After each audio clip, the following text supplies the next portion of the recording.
Hello, YouTube fam. How y'all doing? It's Young. This is Uncle Tim Rants and Reviews, a channel that I ran and I review. Man, you know what? What do we have to look forward to in 2024?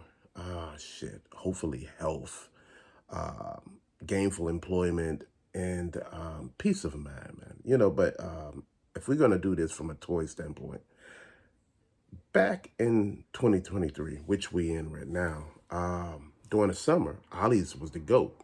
It was the go-to, for the people who had Ollie's in their area. Towards the end of the year, it was Ross, Burlington, and Dee Dee's Discount.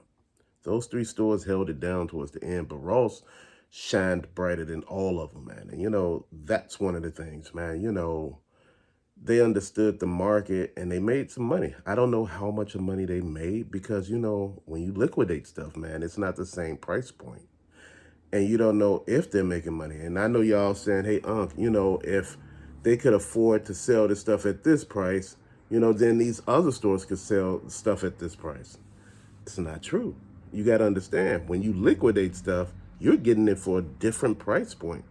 When you're liquidating stuff, fam, they're not trying to make money off of it. And that's what we're thinking. We thought places like Target and Walmart, after certain things happen, they trying to make money. No, they trying to get rid of the stuff. Once you try to get rid of the stuff, you already took the loss. You're trying to just get it out. You're trying to make something for it. And that's what happens when they do the liquidated prices. They go in after that and see what they have and what's worth what. And this is how they come up with their prices. By far, this year, this is the best I've seen Ross. This is just period. My Burlingtons weren't as good as they were previous years. Dee Dee's Discount didn't look like it did previous years. So everything right now was basically happening. You got to look at all this stuff, fam. You got to look at it for what it is. You got to take a win the way you can. What we got to look forward to in 2024 for our toys, a reset is coming. Every year they do inventory, in the beginning, and, they do resets. They put in new toys, take out old toys, and what they do is they clearance those toys out, and they put them on ends or, for you to buy them real quick, man. And that's the thing that we're looking at, man. We need to keep pushing it. We need to add stuff in where we can. And this is what I'm looking at. When I say we need to add stuff in where we can, stuff that we could just buy, man. But enough of that nonsense shit. This holiday season was an amazing time for me, man. I just enjoyed it, man. I just had fun reliving the past and, just loving to go look. Even if I couldn't find what everybody was finding, man. The FOMO situation for me wasn't that great. It was just me wanting to go out and find stuff, talk to people, chop it up, run into people, man, just out and about, man, being out there in the element, talking to people, learning new things, man, that's what all of this is about. All of this other stuff that we hearing is just shit, man, at that particular point in time. Man, again, this is what got us all reinvested into the situation. Deals. You had deals at Target clearance. You had Ollie's, you had Ross, Dee Dee's Discount, Burlington, TJ Maxx, Marshall. You had a lot of these places throwing good deals out there. They were slanging deals. And you know what? As a collector, if you see things that you want or you like, you pick them up. Again, fam, it ain't all about what it is. I'm just thinking I enjoyed it because, again, I was paying childhood prices, not these, inflated prices, man, because these toys are not worth all that. And we know that. The price point on a toy is not actually worth what you think it is, man. It's just like video games. Video games are going away at a dinosaur. Physical media is disappearing from Target, Walmart, basically Best Buy. Why? Because nobody's buying it.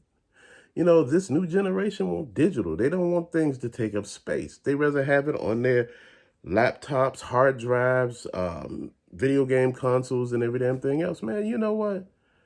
That ain't me, man. I like physical media sometimes. I do digital, but again, if everything is digital, bro, it's like digital action figures. Who want a digital-ass action figure? I don't. See, that's the purpose of all this, man. You got to know what it is that you want and what it is that you're looking out for. This hobby doesn't really uh, spare feelings, man. You got to be out here knowing what the hell you're doing for real.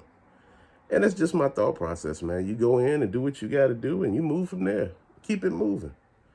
Hobbies come and go, man. But that physical media, for those people who own video game stores and things like that, this is about to be a rough sale. Why? Because retro gaming, a lot of the mom and pop stores who own video games don't make money off of new generation consoles, games. Why? Because they're not getting a big enough discount. You got to buy so many to get a discount. Look at Retro Rick. He explained it. Why you think people like Phoenix Resale don't basically buy new games? He buy, stuff that he can just, you know, uh, but man, I was looking at Phoenix Resale, right? And this guy basically said this year he's going to make $1 million, right? Gross. His net is going to be 150,000. I said, what in the actual hell? Dude, what are you doing? You selling on all three platforms, Whatnot, Amazon, and Shopify. Three different platforms, right? He stopped selling on eBay because I'm pretty sure he had a lot of problems with returns. But the thing is, or people asking for money back, because eBay is notorious for that.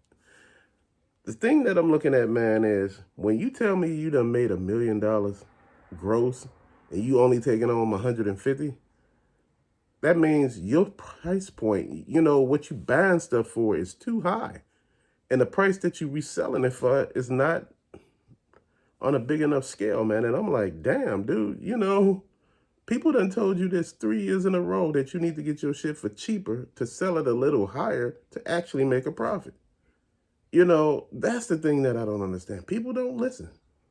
And again, that ain't my business to tell them. It's just me saying, man, bro, you might want to slow down and take a look at this one. Man, my whole thing is, why do it if you ain't gonna make no money off of it? 150,000 is a lot of money, but you got to take in count, you got other shit in there too. And he talking about he just don't keep reinvesting. Right now, sometimes you got to crap out a little bit because the market is changing, and you got to make sure when you changing with this market, you got to make sure you have money. You got to make sure you pay yourself. Now, people forget he make a hell of a lot of money off YouTube. And this is why some of this stuff, and he said, oh man, I'm going to just reinvest all of this back into the business, 150,000. But you forgot to tell people you making money off of YouTube. See, this is what I don't like what people do. They tell you what they made over here, but they don't tell you what they made over here. See, these two things are separate. No, I was listening to Harry Tornado say his business at one point made like 88,000 a year. Him and his wife split, like paid themselves 40,000 a year, and I mean a piece. And I'm like, that's not sustainable. I said, how the hell does that work? Then I thought about it. I said, YouTube. I said, people do not add those in because you're doing the math in your head and said, this shit don't add up. And it don't. Bro, they give you this lopsided math and make it seem like you crazy. You're not crazy. You just realize this shit don't make no sense. But to later, fam, thank you for watching. Check those videos out. Harry Tornado, Phoenix Resale, Retro Rick. To later, peace out.